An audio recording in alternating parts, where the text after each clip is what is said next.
ഇമ്മാതിരി സ്ഥലം കിട്ടുന്നു ഞാൻ ഒരിക്കലും വിചാരിച്ചിരുന്നില്ല കേട്ടോ. അപ്പൊ നമുക്ക് സംഭവത്തിലോട്ട് വരാം. നമ്മ ശരിക്കും പറഞ്ഞാൽ ഒരു കുളിക്കാൻ പറ്റിയ നല്ല അടിപൊളി ഒരു സ്പോട്ട് നോക്കി ഇറങ്ങണം കേട്ടോ. സംഭവം നമ്മളെ കൂടെ ഉള്ള മച്ചാന് നല്ലൊരു ലൊക്കേഷൻ അറിയാന്ന് പറഞ്ഞിട്ട് നമ്മ അവന്റെ കൂടെ പോകണം. അവന്റെ പറച്ചിൽ കേട്ടപ്പോ തന്നെ എനിക്ക് തോന്നി ഏകദേശം ഒരു അവറേജ് അത്രയ്ക്ക് ഉണ്ടാവുള്ളൂ എന്നാണ് എൻ്റെ ഒരു കണക്കൂട്ടല്. അങ്ങനെ നൈസായിട്ട് നമ്മളെ സ്പോട്ടിലോട്ട് അങ്ങോട്ട് എത്തിയിട്ടുണ്ട് കേട്ടാ.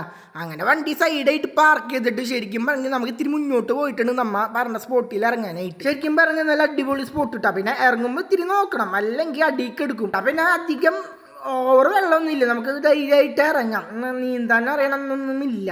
പിന്നെ മഴക്കാലൊക്കെ തുടങ്ങണ്, അപ്പം എന്തായാലും ഇതിൽ ഇവിടുത്തെ ഭംഗി കൂടും, അതെന്തായാലും ഉറപ്പാണ്. ഞാൻ പറഞ്ഞാൽ ഈ വഴുക്കൽ കൂടല്ല, ഞാൻ പാർക്കലുമ്പോൾ തന്നെ നിന്നിട്ടാണ് വീഡിയോ എടുക്കണേ. വെക്കിന അടിയൊക്കെ നോക്കി വെച്ചില്ലെങ്കിൽ അടിയൊക്കെ എടുക്കും. അമ്മ അതിരുന്ന് അവിടുത്തെ വഴുക്കല. ആ നിൽക്കണ മൂന്നാള് നമ്മളെ ടീമിലുള്ളതാണ് കേട്ടാ. ശരിക്കും നല്ല വൈബുണ്ട് ഇവിടെ. ശരിക്കും പറഞ്ഞാൽ അടിപൊളി വൈബ് സ്ഥലടാ. ഞങ്ങൾ നിൽക്കണ സ്പോട്ടിൽ വലിയ ആൾക്കാരൊന്നും ഇല്ല കേട്ടോ, ഉള്ളത് പറയാല. ശരിക്കും പറഞ്ഞെങ്കിൽ അങ്കമാലിന്ന് വലിയ ദൂരമൊന്നും ഇല്ല കേട്ടോ ഈ സ്പോട്ടിൽ.